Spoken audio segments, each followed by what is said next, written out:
2011년 12월의 어느 차가운 새벽이었습니다. 미국 조지아주 애틀란타의 거리는 깊은 정적에 잠겨 있었지만 선트러스트 은행 건물 주변만큼은 팽팽한 긴장감이 감돌고 있었어. 무장한 보안 요원들이 날카로운 눈빛으로 주변을 살피고 있었고 그들의 손에는 차가운 금속 재질의 총기가 굳게 쥐어져 있었습니다. 잠시 후 거대한 감철금고 하나가 서서히 그 모습을 드러냈죠. 그것은 단순히 돈이나 보석을 담은 상자가 아니었습니다. 지난 86년 동안 단 한 번도 일반에 공개되지 않았던 세계에서 가장 가치 있는 종이 한 장이 그 안에 들어있었거든요. 수많은 취재진과 시민들이 숨을 죽인 채 그 광경을 지켜보았습니다. 늑주만 금고가 조심스럽게 무진동 차량에 실리는 순간 사람들은 저마다 한 가지 의문을 떠올렸어요. 도대체 그 종이에 무엇이 적혀 있기에 이토록 삼엄한 경비가 필요한 것일까 하고 말이죠. 그것은 바로 전 세계 어디를 가도 만날 수 있는 검은 액체, 코카콜라의 제조법이 적힌 유일한 원본 문서였습니다. 100년이 넘는 시간 동안 자본주의의 성배라 불리며 철저히 베일에 쌓여있던 이 공식은 그렇게 새로운 안식처인 월드 오브 코카콜라 박물관으로 향하고 있었습니다. 하지만 이 전설적인 비밀의 시작은 이토록 화려한 모습이 아니었어요. 시계를 거꾸로 돌려 1865년에 어느 처참한 전장으로 가보겠습니다. 조지아주 콜럼버스의 들판은 자욱한 화약 연기와 매캐한 냄새로 가득 차 있었습니다. 남북전쟁의 마지막 자존심을 건 전투가 벌어지고 있었죠. 대포 소리가 고막을 찢을 듯 울려 퍼졌고 말들의 거친 숨소리와 병사들의 비명이 뒤섞여 아수라장을 이루고 있었습니다. 그 혼돈의 중심에 남북은 중령이었던 존 페버턴이 서 있었어요. 그는 총망받는 군의관이자 약사였지만 그날의 운명은 가혹했습니다. 적군의 칼날이 공기를 가르며 그의 가슴을 깊게 파고들었거든요. 펜버턴은 말 위에서 중심을 잃고 흙바닥으로 꼬꾸라졌습니다. 차가운 금속의 감각이 폐부 깊숙이 느껴졌고 붉은 혈액이 흙먼지와 섞여 검게 변해갔죠. 그는 본능적으로 상처로 움켜쥐었지만 손가락 사이로 생명이 빠져나가는 것을 느낄 수 있었습니다. 주변의 동료들이 그를 다급히 후송했지만 펜버턴의 눈앞은 이미 캄캄한 어둠으로 물들고 있었어요. 가까스로 목숨은 건졌지만 진짜 비극은 전쟁이 끝난 뒤에 시작되었습니다. 펜버턴을 괴롭힌 것은 가슴의 흉터보다 더 지독한 통증이었어요. 상처 부위가 욱신거릴 때마다 그는 온몸을 뒤틀며 신음했습니다. 당시의 의술로는 그 지옥 같은 통증을 잠재울 방법이 단 하나뿐이었죠. 바로 모르핀이었습니다. 처음에는 그저 고통을 잊기 위한 수단이었어요. 하지만 시간이 흐를수록 모르핀은 그의 영혼을 갉아먹기 시작했습니다. 약 기운이 떨어지면 손끝이 파르르 떨리고 식은땀이 비오듯 쏟아졌어요. 펜버턴은 거울 속에 비친 자신의 초췌한 모습을 보며 절망했습니다. 한때는 유능한 약사였던 자신이 이제는 약물에 의존해 하루하루를 연명하는 중독자가 되어버린 것이죠. 그는 이 저주받은 굴레에서 벗어나고 싶었습니다. 아니, 반드시 벗어나야만 했어요. 그는 떨리는 손으로 약탕기를 잡았습니다. 자신의 중독을 치료할 수 있는 모르핀을 대신할 새로운 강장제를 직접 만들기로 결심한 것이죠. 그의 실험실은 매일 밤 램프 불빛이 꺼질 줄 몰랐습니다. 지독한 화학약품 냄새가 코를 찔렀고 벽면에는 수백 개의 유리병이 정렬되어 있었어요. 펜버턴은 고통을 잊기 위해 그리고 약물에서 벗어나기 위해 미친 듯이 연구에 몰두했습니다. 당시 유럽에서 유행하던 백마리안이라는 약용 와인에 주목했죠. 코카잎 성분이 들어간 그 와인은 활력을 불어넣어준다는 소문이 자자했거든요. 그는 여기에 아프리카산 콜라너트 성분을 섞었습니다. 콜라너트에는 카페인이 풍부해 정신을 맑게 해주는 효과가 있었죠. 1885년 마침내 펜버턴의 프렌치 와인 코카라는 이름의 음료가 탄생했습니다. 하지만 시련은 멈추지 않았어요.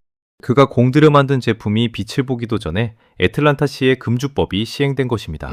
의 성분을 넣을 수 없게 되자 그는 또다시 막다른 골목에 다다랐죠. 하지만 펜버턴은 포기하지 않았습니다. 그는 와인 대신 설탕 시럽을 베이스로 사용하기로 했어요. 그리고 여기에 각종 향료와 비밀스러운 성분들을 배합하기 시작했습니다. 1886년 5월의 어느 나른한 오후였습니다. 펜버턴은 실험실에서 완성한 갈색의 진득한 시럽을 들고 길 건너편에 있는 제이콥 약국으로 향했습니다. 약국 한쪽에는 소다수 기계가 놓여 있었죠. 그는 약국 조수였던 윌리스 베너블에게 이 시럽을 탄산수에 섞어보라고 부탁했습니다. 차가운 탄산수가 컵에 담기고 그 위로 펜버턴의 갈색 시럽이 천천히 스며들었어요. 보글보글 기포가 올라오며 독특한 향기가 공기 중으로 퍼져나갔습니다. 베너블은 조심스럽게 그 음료를 한 모금 들이켰어요. 속 쏘는 탄산의 청량감 뒤로 알싸하면서도 달콤한 맛이 혀끝을 감쌌습니다. 그것은 지금까지 세상에 존재하지 않았던 전혀 새로운 맛이었죠. 이거 정말 대단한데요? 맛이 아주 기가 막힙니다. 베너블의 감탄에 펜버턴의 얼굴에도 희미한 미소가 번졌습니다. 하지만 그들은 꿈에도 몰랐을 거예요. 이 우연한 배합이 훗날 전 세계인의 입맛을 사로잡을 거대한 제국의 시작이 될 줄은 말이죠. 펜버턴은 이 음료를 잔당 5센트라는 가격에 팔기 시작했습니다. 그의 파트너였던 프랭크 로빈스는 두 가지 주원료의 이름을 따서 코카콜라라는 멋진 이름을 붙여주었어요. 그리고 특유의 필기체 로고를 직접 그려 넣었습니다. 우리가 오늘날에도 흔히 보는 그 유려한 곡선의 로고가 탄생한 순간이었죠. 하지만 코카콜라의 초창기 성적표는 초라하기 짝이 없었습니다. 하루 평균 고작 9잔이 팔렸을 뿐이었거든요. 첫 해에 벌어들인 돈은 겨우 $50였지만 광고비로 쓴 돈은 $70가 넘었습니다. 사업적으로는 완벽한 적자였던 셈이죠. 펜버턴의 건강은 날이 갈수록 악화되었습니다. 가슴의 상처는 여전히 그를 괴롭혔고 오랜 연구와 사업의 실패로 몸과 마음은 이미 지칠 대로 지쳐 있었어요. 그는 자신이 만든 이 검은 시럽의 잠재력을 믿었지만 그것을 꽃피울 기력조차 남아있지 않았습니다. 펜버턴은 자신의 아들에게 가업을 물려주고 싶어 했지만 아들 역시 약물 중독에 빠져 앞가림조차 못하는 상황이었죠. 결국 그는 결단을 내려야만 했습니다. 자신이 평생을 바쳐 일궈낸 이 제조법과 사업권을 누군가에게 넘겨야 했던 것이죠. 이때 펜버턴의 주변에는 하이에나 같은 사업가들이 몰려들기 시작했습니다. 코카콜라의 가치를 알아본 이들은 펜버턴의 병세를 틈타 저렴한 가격에 사업권을 가로채려 했어요. 펜버턴은 혼란스러운 정신 상태에서도 제조법만큼은 함부로 넘기지 않으려 애를 썼습니다. 하지만 가난과 병만은 그를 가만두지 않았죠. 바로 그 순간 한 남자가 등장합니다. 훗날 코카콜라의 진정한 아버지가 될 약사 출신의 사업가 에이사 캔들러였습니다. 그는 펜버턴에게서 코카콜라의 제조법과 모든 권리를 단돈 $300에 사들였습니다. 펜버턴이 세상을 떠나기 불과 몇 달 전의 일이었죠. 위대한 발명가는 자신의 발명품이 지구를 정복하는 모습을 보지 못한 채 차가운 흙 속으로 돌아갔습니다. 하지만 그가 남긴 낡은 일기장과 제조법에는 전 세계를 뒤흔들 거대한 음모와 비밀의 씨앗이 담겨 있었습니다. 캔들러의 손에 들어간 코카콜라는 이제 단순한 음료를 넘어 하나의 신화가 될 준비를 마친 것이었죠. 에이사 캔들러가 펜버턴에게서 코카콜라의 모든 권리를 손에 넣었을 때 그의 손에 들린 것은 낡은 장부 한 권과 몇 장의 종이뿐이었습니다. 하지만 캔들러는 그 초라한 종이 뭉치 속에 잠든 거대한 거인을 보았죠. 그는 본능적으로 깨달았습니다. 사람들에게 단순히 맛있는 음료를 파는 것만으로는 부족하다는 사실을 말이에요. 사람들의 상상력을 자극하고 그들의 마음속에 신비로운 환상을 심어줄 수 있는 무언가가 필요했습니다. 그것이 바로 비밀이라는 이름의 마케팅이었죠. 캔들러는 코카콜라의 제조법을 세상에서 가장 귀한 보물처럼 다루기 시작했습니다. 그는 제조법을 아는 사람을 극소수로 제한했고 그들에게는 절대적인 함구령을 내렸어요. 심지어 회사 내부에서도 제조법에 대해 언급하는 것조차 금기시되었습니다. 어느 날 오후 캔들러의 집무실에는 무거운 침묵이 흐르고 있었습니다. 그는 책상 위에 놓인 원료 목록을 유심히 살펴보고 있었죠. 그의 앞에는 갓 들어온 원료 상자들이 쌓여 있었는데 캔들러는 직접 가위를 들고 상자에 붙은 상표들을 하나하나 오려내기 시작했습니다. 원료가 무엇인지 직원들이 알지 못하게 하기 위해서였어요. 그는 직원들에게 원료의 이름 대신 숫자로 된 코드를 부르게 했습니다. 7가지 비밀 성분이라는 뜻의 7X라는 용어도 이때부터 은밀하게 사용되기 시작했죠. 창밖에서는 마차바퀴가 돌길을 구르는 소리가 들려왔고 사무실 안에는 종이가 잘려나가는 사각거리는 소리만 가득했습니다. 캔들러의 이 지독한 결벽증에 가까운 비밀주의는 코카콜라의 브랜드 가치를 수천 배, 수만 배로 키우는 강력한 무기가 되었어요. 회사가 성장할수록 코카콜라를 둘러싼 논란도 거세졌습니다. 1900년대 초반 미국 사회는 코카콜라에 들어있는 코카잎 성분에 민감하게 반응하기 시작했어요. 당시만 해도 코카잎에서 추출된 소량의 코카인이 음료에 포함되어 있었거든요. 신문들은 연일 코카콜라의 위험성을 경고하는 기사를 쏟아냈고 사람들은 불안에 떨었습니다. 캔들러는 절체절명의 위기를 느꼈죠.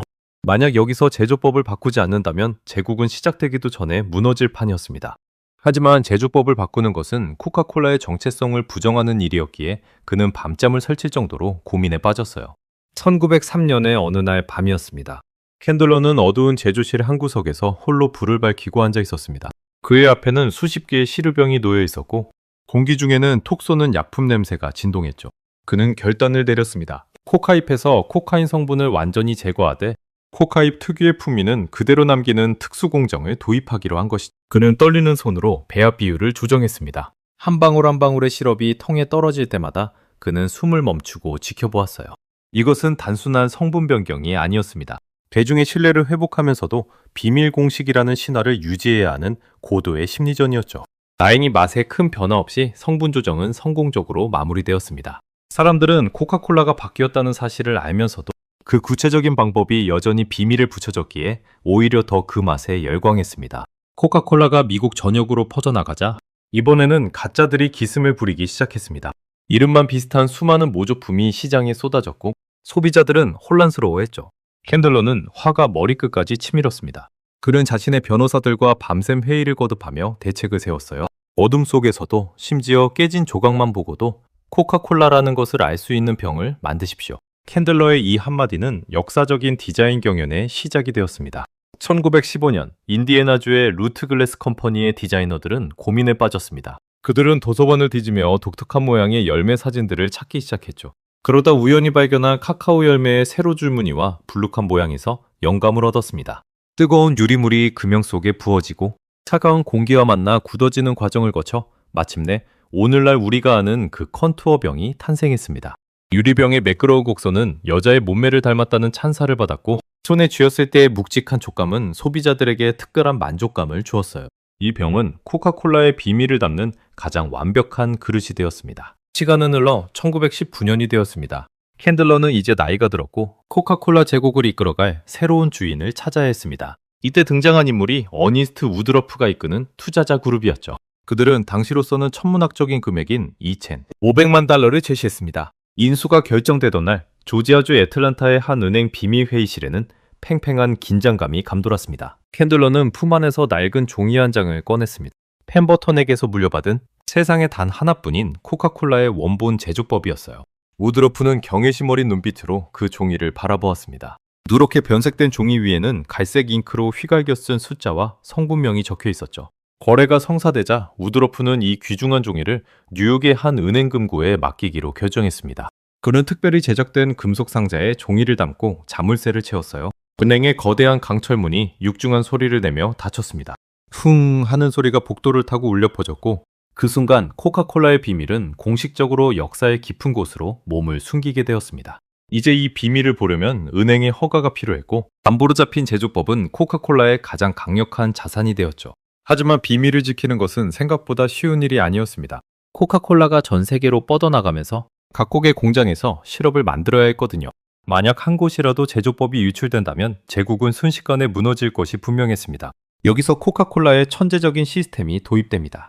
원액 제조 공정을 두 단계로 나눈 것이죠. 미국 본사에서 핵심 성분인 멀천다이즈 7X를 급비리에 제조한 뒤 이를 전 세계 보틀링 공장으로 보내는 방식이었습니다. 현지 공장 직원들은 그저 본사에서 온 검은 원액에 설탕과 물을 섞을 뿐 그 원액에 무엇이 들어가는지는 전혀 알 수 없었습니다. 본사의 핵심 조제실은 오직 2명의 신뢰받는 임원만이 들어갈 수 있었고 그들은 결코 같은 비행기를 타지 않는다는 철칙을 세웠습니다.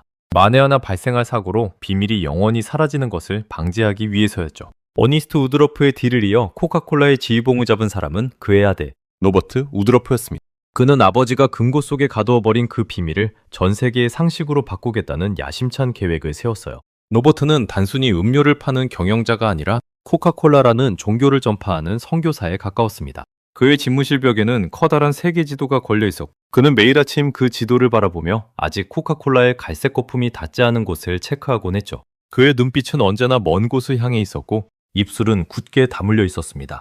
1941년 12월 진주만 공습의 여파로 전 세계가 거대한 전쟁의 소용돌이에 휘말렸습니다. 수백만 명의 미국 젊은이들이 고향을 떠나 낯선 전장으로 향했죠. 공포와 향수병이 군대를 뒤덮고 있을 때 로버트 우드로프는 역사에 남을 결단을 내립니다. 그는 전 사원에게 보낸 전문에서 이렇게 선언했어요. 미국 군복을 입은 사람이라면 전 세계 어디에 있든 회사가 어떤 비용을 치르든 반도 5센트에 차가운 코카콜라를 마실 수 있게 하라. 이것은 단순한 마케팅이 아니었습니다. 그것은 보급 투쟁이었어요. 미군이 진격하는 곳이라면 어디든 코카콜라가 따라갔습니다. 북아프리카의 뜨거운 사막에서도 남태평양의 습한 정글에서도 병사들은 고향의 맛을 찾았죠. 뜨거운 태양 아래 지쳐 쓰러지기 직전인 병사의 손에 든 병에는 송골송골 이슬이 맺혀 있었습니다. 병뚜껑을 따는 순간의 경쾌한 소리는 마치 고향에서 들려오는 안부 인사 같았어요. 병사들은 그 검은 액체를 마시며 자신이 지켜야 할 민주주의와 그리고 그리운 가족을 떠올렸습니다. 전쟁터의 자욱한 매연 사이로 코카콜라 병이 부딪히는 소리가 울려 퍼졌고 화약 냄새 가득한 공기 속으로 달콤한 계피와 오렌지 향이 미세하게 스며들었습니다. 이 과정에서 코카콜라는 전 세계에 60개가 넘는 현지 공장을 세우게 됩니다. 전쟁이 끝났을 때 전 세계인들은 이미 코카콜라의 맛에 길들여져 있었어요. 하지만 여기서 기묘한 일이 벌어집니다. 공장은 전 세계에 흩어져 있는데 그 맛을 내는 핵심 원료인 치렉스의 정체는 여전히 애틀란타의 본사 지하 조제실에 갇혀 있었다는 사실이죠. 현지 공장장들은 본사에서 도착한 봉인된 드럼통을 경외심 어린 눈으로 바라보았습니다. 그 통 안에는 무엇이 들어있는지, 어떤 비율로 섞여 있는지 아무도 몰랐어요. 그저 그 검은 원액을 물에 타는 행위 자체가 마치 신성한 의식처럼 여겨졌습니다. 비밀이 깊어질수록 대중의 호기심은 집착으로 변해갔습니다. 사람들은 코카콜라의 성분을 알아내기 위해 온갖 추측을 내놓았어요. 어떤 이는 코카콜라가 갈색인 이유가 벌레를 갈아 넣었기 때문이라고 속삭였고, 어떤 이는 한 번 마시면 절대 잊을 수 없는 최면 성분이 들어있다고 믿었습니다. 이런 소문이 퍼질수록 코카콜라의 가치는 더욱 치솟았죠. 코카콜라 본사는 이런 소문들을 굳이 부정하지 않았습니다. 오히려 그 신비주의를 즐기는 듯 보였어요. 조제실 안의 풍경은 어떠했을까요? 시릭스라는 암호명으로 불리는 이 농축액을 만드는 과정은 철저히 수동으로 이루어졌습니다. 전해지는 이야기에 따르면 선택받은 2명의 조제사가 방진복을 입고 밀폐된 방으로 들어갑니다. 방 안에는 은은한 노란 조명이 켜져 있고 공기는 각종 허브와 에센셜 오일의 향기로 꽉 차 있었죠. 그들은 말없이 움직였습니다. 오렌지 껍질에서 추출한 상큼한 오일, 레몬의 날카로운 향기, 넘맥의 묵직한 가루, 그리고 인도네시아산 계피의 알싸한 향이 차례로 거대한 배합기 속으로 투입되었습니다. 여기에 네롤리 오일과 고수향이 더해지며 코카콜라 특유의 복합적인 향이 완성되었죠. 하지만 가장 중요한 것은 이 재료들을 섞는 순서와 온도, 그리고 마지막에 투입되는 알코올 베이스의 추출물이었습니다. 조제사는 눈금을 확인하며 숨을 죽였어요. 단 1g의 오차도 허용되지 않 마치 연금술사와 같은 정교함이 요구되는 순간이었습니다. 이 조제법을 아는 사람은 동시에 딱 2명뿐이라는 규칙도 이 시기에 확립되었습니다. 그들은 절대로 같은 비행기를 타지 않았고 같은 호텔에 묵지도 않았습니다. 한 명이 불의의 사고를 당하더라도 비밀이 끊기지 않게 하기 위한 철저한 보험이었죠. 그들은 매일 아침 거울을 보며 다짐했을 거예요. 내 입술이 열리는 순간 세계에서 가장 거대한 경제 제국이 흔들릴 수 있다는 사실을 말이죠. 그들의 일상은 긴장의 연속이었지만 동시에 전 세계 수십억 명의 입맛을 통제하고 있다는 기묘한 우월감도 느꼈을 겁니다. 하지만 비밀의 장벽이 높을수록 그것을 부수려는 시도도 끊이지 않았습니다. 1970년대 코카콜라의 영원한 속적 펩시가 맹렬한 추격을 시작했습니다. 펩시는 코카콜라의 비밀주의를 구시대의 유물이라 비판하며 대중적인 입맛을 공략했죠. 이른바 펩시 챌린지라는 눈을 가리고 맛해보는 테스트에서 펩시가 더 달콤하다는 결과가 나오자 코카콜라 성벽에 균열이 가기 시작했습니다.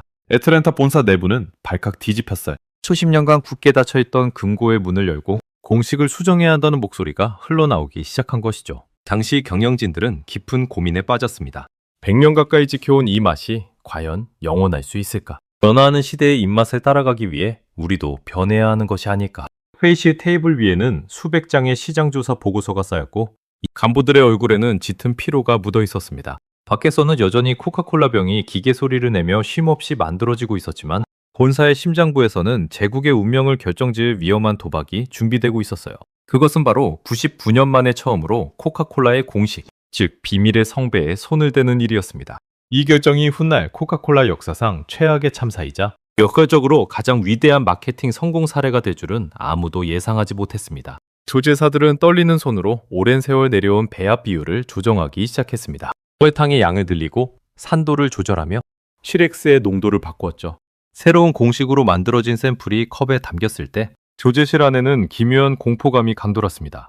이것이 정말 우리가 알던 그 코카콜라가 맞는 것일까? 아니, 이것을 코카콜라라고 부를 수 있을까? 1985년 봄, 전 세계를 경악하게 만든 뉴코크의 비극이 막을 올리고 있었습니다. 1985년 4월 23일, 뉴욕 링컨 센터의 화려한 조명 아래 전 세계 취재진이 모여들었습니다. 무대 위에는 코카콜라의 회장 노베르토 고이주에타가 서 있었죠. 그의 이마에는 미세한 땀방울이 맺혀 있었고 손에 쥔 원고는 가볍게 떨리고 있었습니다. 그는 심호흡을 한 뒤 역사적인 선언을 내뱉었습니다.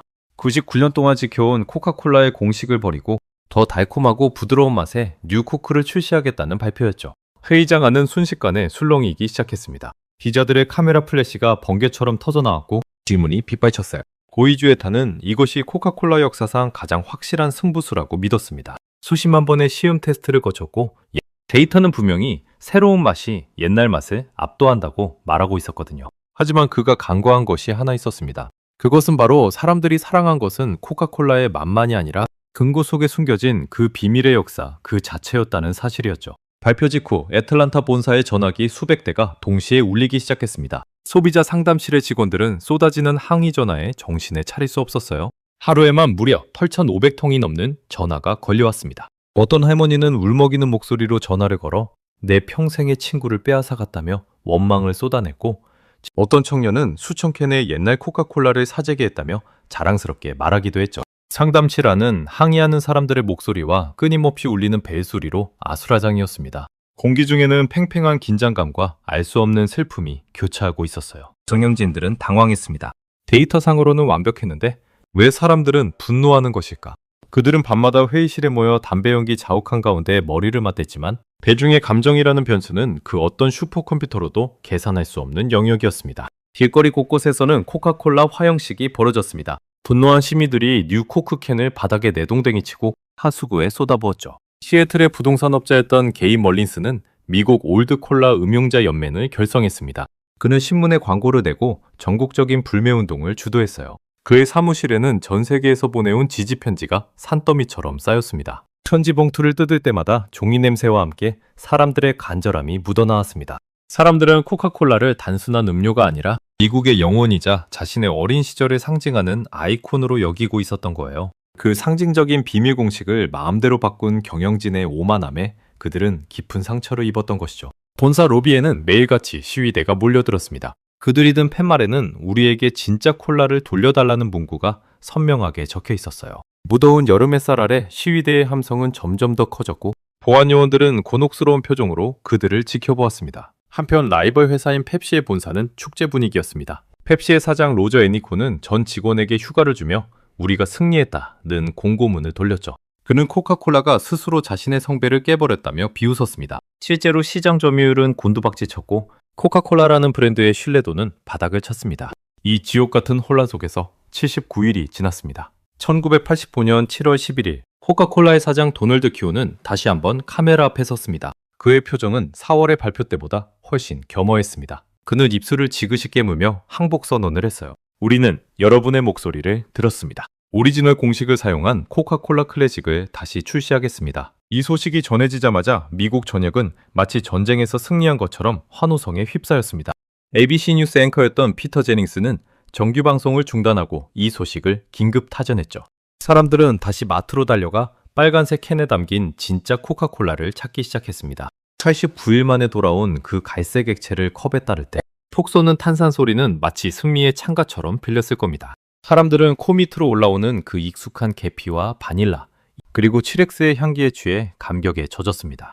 그런데 여기서 아주 흥미로운 반전이 일어납니다. 뉴코크 소동으로 인해 브랜드 이미지가 박살났을 줄 알았는데 오히려 코카콜라의 판매량이 이전보다 훨씬 더 폭발적으로 늘어난 거예요. 사람들은 코카콜라를 잃어버릴 뻔한 경험을 통해 자신이 이 음료를 얼마나 사랑하는지 깨닫게 된 것이죠. 일부 경제학자들은 이 모든 과정이 코카콜라의 치밀한 고도의 마케팅 전략이 아니었느냐는 의문을 제기했습니다. 대중의 애착심을 시험하고 극대화하기 위해 일부러 가짜 공식을 내세운 것이 아니냐는 음모론이었죠. 하지만 당시 사장이었던 도널드 키오는 훗날 이렇게 말했습니다. 우리는 그 정도로 똑똑하지도 않고 그 정도로 어리석지도 않습니다. 우리가 깨달은 것은 오직 하나입니다. 코카콜라의 공식은 회사의 소유가 아니라 전 세계 소비자의 소유라는 사실이었죠. 비밀 공식의 위력이 다시 한번 증명된 순간이었습니다. 만약 코카콜라가 그저 그런 설탕물이었다면 사람들은 맛이 바뀌어도 금세 적응했겠죠. 하지만 그 낡은 금고 속에 들어있는 비밀이라는 신화가 사람들의 무의식 속에 깊이 뿌리내려 있었기에 이런 전무후무한 사건이 가능했던 것입니다. 이제 비밀은 단순히 제조법을 넘어 사람들의 감정과 추억을 지배하는 거대한 문화적 장치가 되었습니다. 이 소동 이후 코카콜라는 비밀 관리에 더욱 철저해졌습니다. 뉴코크라는 뼈아픈 경험을 통해 비밀이 공개되거나 훼손되는 순간 제국 자체가 흔들릴 수 있다는 것을 뼈저리게 느꼈기 때문이죠. 본사의 보안 수준은 이전보다 몇 단계나 높아졌습니다. 조제실로 향하는 복도에는 최첨단 지문인식기와 홍채인식기가 설치되었고 외조법이 적힌 종이를 보관하는 금고 주변에는 24시간 감시 카메라가 눈을 번뜩이게 되었습니다.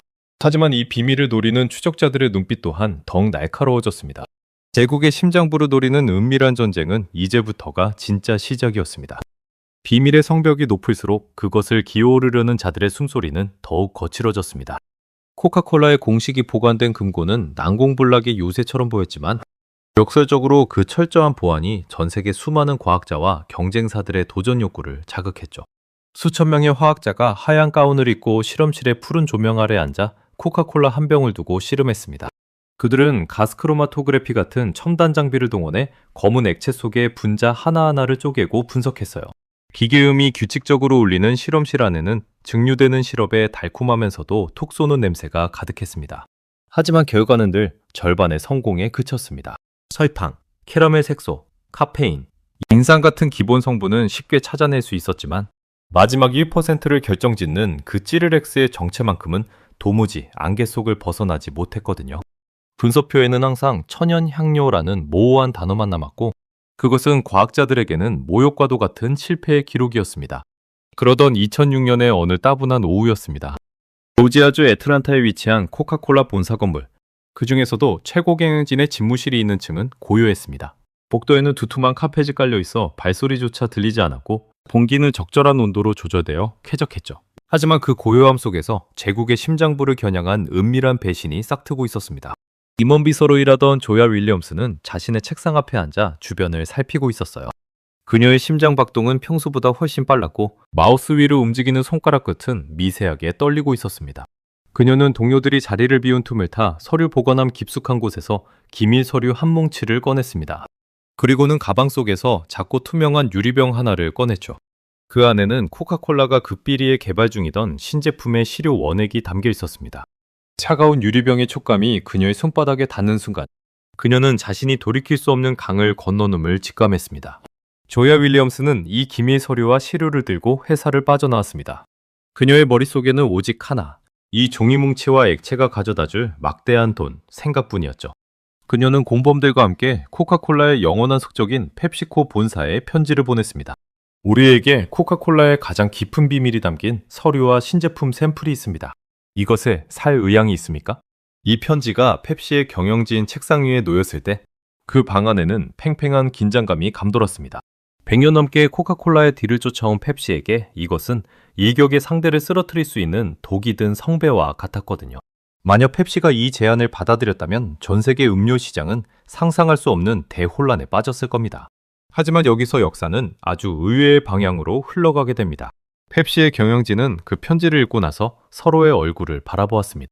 잠시의 정적이 흐른 뒤 그들은 곧바로 전화기를 들었습니다. 그들이 전화를 건 곳은 경찰이 아닌 바로 자신들의 철천지 원수였던 코카콜라 본사였습니다. 당신네 직원이 우리에게 기밀을 팔려고 합니다. 이 사실을 알고 있나요? 이 전화를 받은 코카콜라 보안팀은 충격에 휩싸였습니다.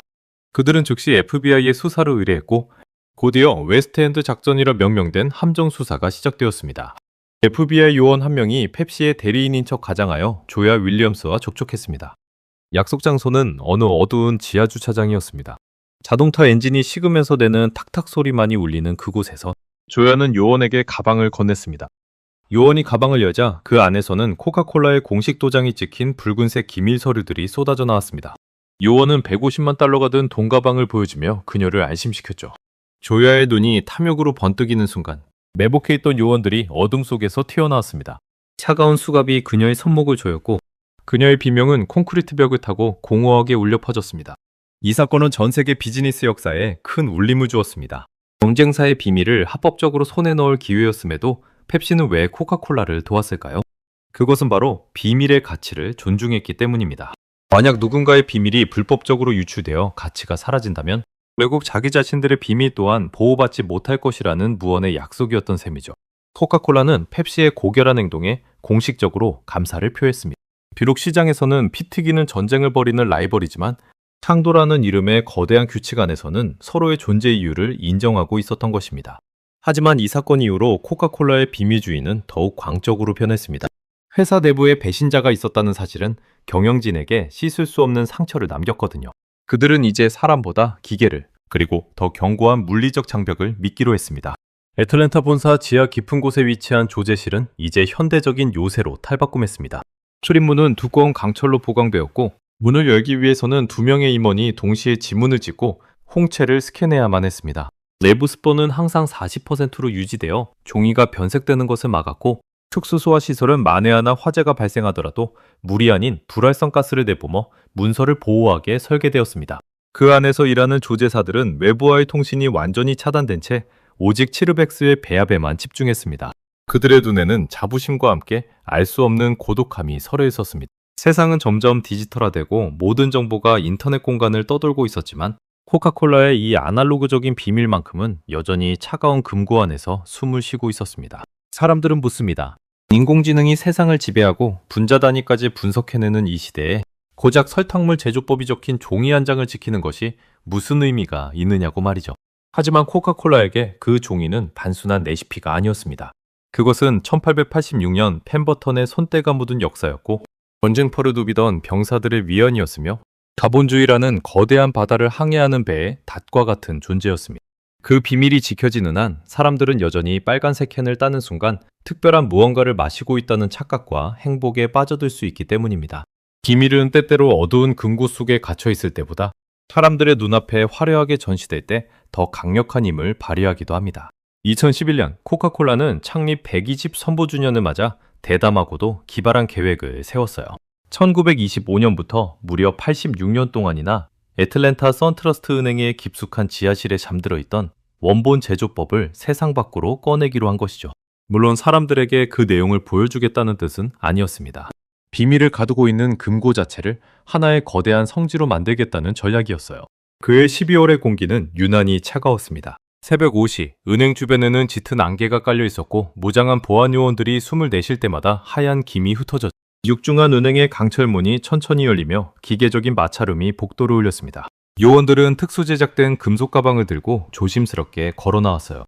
그 안에는 1886년 펜버턴이 쓴 글씨가 그대로 남아있는 이제는 바스러질 듯 낡아버린 종이 한 장이 들어있었죠. 가방이 차갑고 단단한 무진동 차량의 적재함에 실리는 순간 현장에 있던 관계자들은 모두 마른 침을 삼켰습니다. 이 종이 한 장이 사라지거나 훼손된다면 그것은 단순히 문서를 읽는 것이 아니라 제국의 뿌리가 뽑히는 일이었으니까요. 소송 행렬은 조용하면서도 신속하게 움직였습니다. 경찰차의 경광등이 안개 속에서 붉고 푸른 빛을 번쩍이며 길을 열었죠. 차량이 도착한 곳은 바로 코카콜라 박물관인 월드 오브 코카콜라였습니다. 그곳에는 이 비밀의 성배를 맞이하기 위해 수억 달러를 들여 만든 전용 전시관이 기다리고 있었어요. 거대한 콘크리트 벽과 최첨단 보안 시스템으로 무장한 이 공간은 마치 공상과학 영화에 나오는 비밀 기지처럼 설계되었습니다. 입구에 들어서면 사방에서 쏟아지는 레이저 조명이 방문객의 시선을 압도했고 공기 중에는 긴장감을 고조시키는 낮은 저음의 배경음악이 흐르고 있었죠. 드디어 운명의 순간이 찾아왔습니다. 코카콜라의 최고 경영자 무타르 켄트가 무대 위에 섰어요. 그는 상기된 표정으로 금속 가방을 열고 그 안에 있던 비밀 상자를 새로운 금고 속으로 밀어 넣었습니다. 육중한 원형 강철문이 천천히 회전하며 닫혔고 철컥하는 소리와 함께 톱니바퀴가 맞물렸습니다. 그 순간 지켜보던 사람들은 자신들도 모르게 탄성을 내뱉었습니다. 이제 비밀은 은행의 어두운 구석이 아니라 전 세계 사람들이 매일 찾아와 경외심을 느끼며 바라보는 눈앞의 신화가 된 것이죠. 금고의 차가운 금속 표면 위로 조명이 비치자 그것은 마치 범접할 수 없는 신의 영역처럼 보였습니다. 하지만 여기서 우리는 한 가지 근본적인 의문을 던져보게 됩니다. 이토록 삼엄하게 지키는 7X라는 공식의 실체는 대체 무엇일까 하는 점이죠. 역사학자들과 음식평론가들은 오랜 시간 동안 이 금지된 열매의 맛을 추적해왔습니다. 그들의 연구에 따르면 7X의 핵심은 의외로 우리 주변에서 흔히 볼 수 있는 허브와 오일들의 절묘한 조화에 있다고 해요. 오렌지 오일 5방울, 레몬 오일 3방울, 그리고 넛맥과 계피, 네롤리 오일이 정교하게 섞인 액체. 이것이 바로 펜버턴이 찾아낸 황금 비율의 기초라는 것이죠. 그런데 여기에 코카콜라만이 가진 결정적인 비밀 무기가 하나 더 숨어 있습니다. 그것은 바로 스테판 컴퍼니라고 불리는 뉴저지의 어느 조용한 공장에서 일어나는 일이에요. 이곳은 미국 내에서 유일하게 코카잎을 합법적으로 수입하여 가공할 수 있는 허가를 받은 곳입니다. 매년 수십 톤의 코카잎이 남미에서 이곳으로 운반됩니다. 공장 내부는 지독한 화학약품 냄새와 신선한 잎사귀의 풀냄새가 뒤섞여 묘한 분위기를 자아내죠. 기계들이 윙윙거리며 돌아가는 소리 사이로 코카잎에서 코카인 성분을 완전히 추출해내는 정교한 작업이 이루어집니다. 추출이 끝난 뒤 남은 코카인 없는 코카잎 찌꺼기는 다시 한번 특수용액에 담가져 그윽한 풍미의 에센스로 거듭납니다. 조제사들이 방진복을 입고 거대한 원심분리기 앞에서 수치를 확인하는 모습은 마치 해결료를 다루는 과학자들처럼 엄격해 보입니다. 이렇게 만들어진 에센스는 삼엄한 경비 속에 애틀란타 본사로 보내지고 거기서 치렉스 성분과 결합하여 코카콜라만의 독보적인 맛을 완성하게 됩니다. 이것이야말로 경쟁사들이 아무리 화학 분석을 해도 절대로 흉내낼 수 없는 물리적 장벽이었던 셈이죠. 코카인을 뺀 코카잎을 사용하는 유일한 기업이라는 독점적 권위가 금고 속의 종이 한 잔보다 더 실질적인 비밀의 열쇠였던 것입니다. 세월이 흐르며 이 비밀은 하나의 거대한 마케팅 놀이가 되기도 했습니다. 1993년 코카콜라는 전설적인 북극곰 광고 시리즈를 선보였죠. 하얀 눈밭에서 북극곰들이 옹기종기 모여 코카콜라를 마시는 장면은 전 세계인의 마음을 사로잡았습니다. 여기서 재미있는 점은 광고 속 북극곰들조차 코카콜라의 비밀을 알고 싶어하는 표정을 짓는다는 거예요. 부모곰이 콜라를 마실 때 어린 곰이 호기심 가득한 눈으로 쳐다보는 장면은 비밀이 가진 매력을 은연중에 강조하는 고도의 심리 전략이었습니다. 아이들은 콜라를 마시며 대체 이 안에 뭐가 들어있길래 북극곰도 좋아할까? 라는 상상을 하게 되었죠. 비밀은 이제 맛의 영역을 넘어 시각과 청각, 그리고 감각의 영역으로 확장되었습니다. 차가운 캔을 딸 때 나는 칙 하는 소리, 컵에 따를 때 올라오는 갈색 거품의 진동, 그리고 혀끝을 톡 쏘는 탄산의 통증 섞인 쾌감. 이 모든 경험이 비밀 공식이라는 단어와 결합하여 사람들의 뇌리에 각인되었습니다. 사람들은 콜라를 마시는 것이 아니라 100년 넘게 지켜온 한 제국의 신비로운 유산을 마시고 있다는 기분에 취하게 된 것이죠. 본사 홍보팀의 사무실에는 전 세계에서 보내온 수천 통의 편지가 쌓여 있습니다. 그 중에는 제조법을 알아냈다고 주장하는 꼬마 과학자의 편지부터 비밀을 알려주면 전 재산을 기부하겠다는 억만장자의 농담 섞인 제안까지 다양합니다. 그럴 때마다 직원들은 미소를 지으며 정중한 답장을 보냅니다. 비밀은 지켜질 때 가장 아름다운 법입니다. 라고 말이죠. 이제 다시 2026년 현재의 애틀랜타, 월드 오브 코카콜라 박물관의 중심부로 발걸음을 옮겨보겠습니다. 관람객들이 줄을 지어 서 있는 비밀금고 전시관의 공기는 묘하게 서늘합니다. 사방이 어두운 가운데 오직 금고만을 비추는 핀 조명이 강렬하게 쏟아지고 있죠. 금고 앞에 선 사람들의 표정은 다양합니다. 어떤 이는 신기한 듯 연신 카메라 셔터를 눌러대고, 어떤 아이는 금고문에 귀를 대고 안에서 무슨 소리가 들리는지 확인하려 애를 씁니다. 하지만 그 두꺼운 강철문 너머에서는 아무런 소리도 들리지 않아요. 오직 정적만이 흐를 뿐입니다. 보안요원은 무표정한 얼굴로 관람객들과 일정한 거리를 유지하며 서 있습니다. 그의 허리춤에 매달린 무전기에서는 간간히 지직거리는 잡음이 새어나오죠. 이 거대한 금고는 이제 단순한 보관 장소를 넘어 전 세계 자본주의가 만들어낸 가장 정교하고 화려한 성소가 되었습니다. 우리는 여기서 아주 본질적인 질문을 하나 던져봐야 합니다. 만약 내일 아침 전 세계 모든 신문의 이면에 코카콜라의 완벽한 제조법이 공개된다면 어떤 일이 벌어질까요? 아마도 수많은 음료회사가 똑같은 맛의 제품을 쏟아낼 것이고 가격은 형편없이 떨어질지도 모릅니다. 하지만 놀랍게도 전문가들의 진단은 다릅니다. 설령 비밀이 공개된다 하더라도 사람들은 여전히 빨간 바탕에 하얀 글씨가 써진 그 코카콜라를 선택할 것이라고 말이죠. 왜 그럴까요? 그것은 우리가 마시는 것이 단순히 설탕과 탄산, 향료의 조합이 아니라 코카콜라가 140년 동안 쌓아 올린 비밀의 아우라 그 자체이기 때문입니다. 비밀은 그 내용이 밝혀지는 순간 가치를 잃습니다. 하지만 코카콜라는 그 비밀을 지키는 행위를 통해 가치를 창출해냈어요. 이것은 마케팅 역사상 가장 위대한 심리전이라 불릴만 합니다. 사람들은 금고 안에 들어있는 종이의 내용을 궁금해하지만 역설적으로 그 내용이 영원히 밝혀지지 않기를 바라기도 합니다. 비밀이 사라진 세상은 너무나 따분하고 투명하니까요. 코카콜라는 바로 그 인간의 원초적인 호기심과 신비주의를 자극하며 제국을 유지해온 것입니다. 박물관에 나서는 사람들의 손에는 저마다 기념품점에서 산 코카콜라 캔이나 병이 들려 있습니다. 그들은 방금 본 금고의 잔상을 머릿속에 담은 채 캔 뚜껑을 따죠. 치익 하는 소리와 함께 탄산기포가 공기 중으로 흩어집니다. 그 순간 사람들의 뇌 속에서는 도파민이 솟구칩니다. 방금 본 그 거대한 금고 속의 비밀을 자신이 지금 직접 맛보고 있다는 기묘한 만족감을 느끼는 것이죠. 혀끝을 자극하는 알싸한 맛, 목을 타고 넘어가는 시원한 청량감, 그리고 입안에 남는 달콤한 여운. 이 모든 감각적 경험은 비밀 공식이라는 신화와 결합하여 완벽한 미식의 경험으로 완성됩니다. 하지만 현대의 파고는 이 견고한 금고마저 흔들려하고 있습니다. 21세기 들어 건강에 대한 관심이 높아지면서 설탕이 가득한 탄산음료는 공공의 적이 되었죠. 각국 정부는 설탕세를 도입하고 의사들은 비만의 주범으로 코카콜라를 지목했습니다. 이제 코카콜라의 가장 큰 위협은 제조법을 훔치려는 간첩이나 경쟁사가 아닙니다. 바로 건강이라는 이름의 새로운 시대적 가치죠. 코카콜라 경영진은 다시 한번 고민에 빠졌습니다. 100년 넘게 지켜온 이 맛을 고집할 것인가?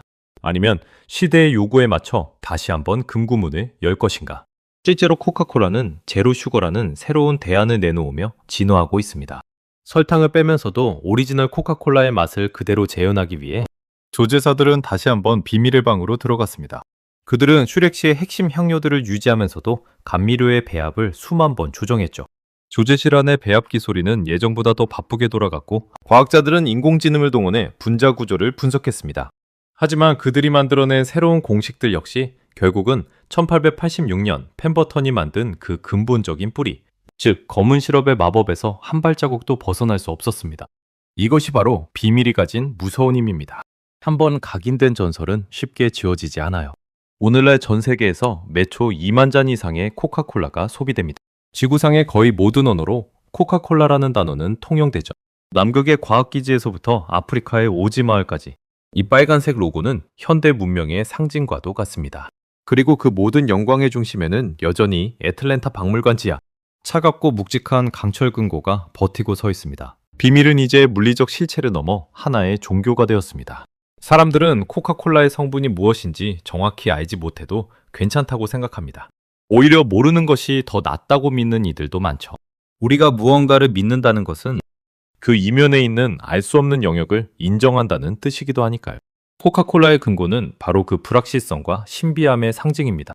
이제 우리는 이 전설의 마지막 페이지를 향해 가고 있습니다. 1865년 전장의 부상병이 고통을 잊기 위해 섞었던 한 잔의 시럽이 어떻게 지구를 정복하고 거대한 금고 속에 박제되었는지 우리는 목격했습니다.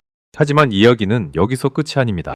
비밀은 여전히 살아 움직이며 우리를 유혹하고 있고 그 낡은 종이 위에 적힌 글자들은 지금 이 순간에도 누군가의 목마름을 채우기 위해 거대한 공장의 기계들을 돌리고 있으니까요. 제국의 공식은 오늘도 침묵 속에서 강력한 미용을 떨치고 있습니다. 애틀랜타의 화려한 조명과 삼엄한 금고의 경비에서 조금 떨어진 곳. 조지아주 콜럼버스의 한 한적한 묘지에는 소박한 서판 하나가 놓여 있습니다. 거기에는 존 펜버턴이라는 이름이 새겨져 있죠. 그는 자신이 만든 이 검은 시럽이 세상을 어떻게 바꿀지 꿈에도 모른 채 잔돈 몇 달러를 손에 쥐고 쓸쓸히 눈을 감았습니다. 그가 남긴 유산은 가난과 중독뿐인 것처럼 보였지만 사실 그는 인류 역사상 가장 강력한 마법의 주문을 남긴 셈이었어요. 샵 40년 전 상처 입은 한 남자의 간절함에서 시작된 이 액체는 이제 전 세계 어디에서도 만날 수 있는 공통의 언어가 되었습니다. 우리는 코카콜라의 역사를 통해 한 가지 거대한 진실을 목격했습니다. 위대한 제국은 총칼이나 자본만으로 세워지는 것이 아니라 사람들의 마음속에 심어진 믿음으로 완성된다는 사실을 말이죠. 코카콜라는 화학의 승리가 아니라 심리학의 승리였습니다. 그들이 100년 넘게 금고문을 걸어 잠그고 지켜온 것은 향료의 배합 비율이 아니었을지도 몰라요. 그것은 바로 여기에 무언가 특별한 것이 있다는 전설, 그리고 그 전설을 지켜내겠다는 완고한 고집이었던 것입니다. 세상은 점점 더 투명해지고 있습니다. 손가락 몇 번만 움직이면 전 세계의 모든 정보를 얻을 수 있고 과학은 신비의 영역을 하나둘씩 정복해 나가고 있죠. 하지만 역설적이게도 사람들은 여전히 베일에 쌓인 무언가를 갈구합니다. 모든 것이 밝혀진 세상에서 코카콜라의 금고는 우리에게 마지막 남은 낭만과도 같습니다. 그 강철문이 굳게 닫혀있는 한 우리는 일상의 따분함 속에서도 잠시나마 신화의 일부를 맛보고 있다는 즐거움을 누릴 수 있으니까요. 오늘 밤 여러분의 냉장고 안에서 차갑게 식어있는 빨간 캔 하나를 꺼내보세요. 캔 뚜껑을 따는 순간의 경쾌한 소리는 140년 전 제이콥 약국에서 울려 퍼졌던 그 첫 소리와 다르지 않을 겁니다.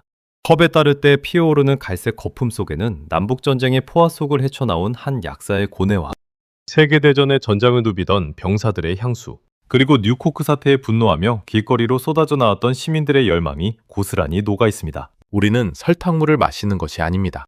우리는 시간과 전설, 그리고 그 모든 것을 가두어둔 비밀이라는 이름의 역사를 마시고 있는 것이죠.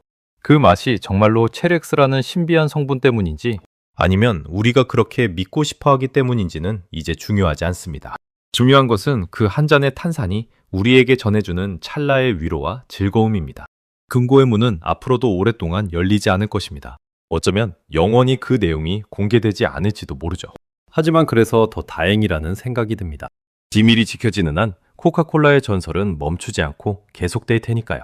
조제실의 불빛은 오늘 밤에도 꺼지지 않을 것이고 선택받은 두 명의 조제사는 서로의 눈을 맞추며 제국의 공식을 지켜나갈 것입니다.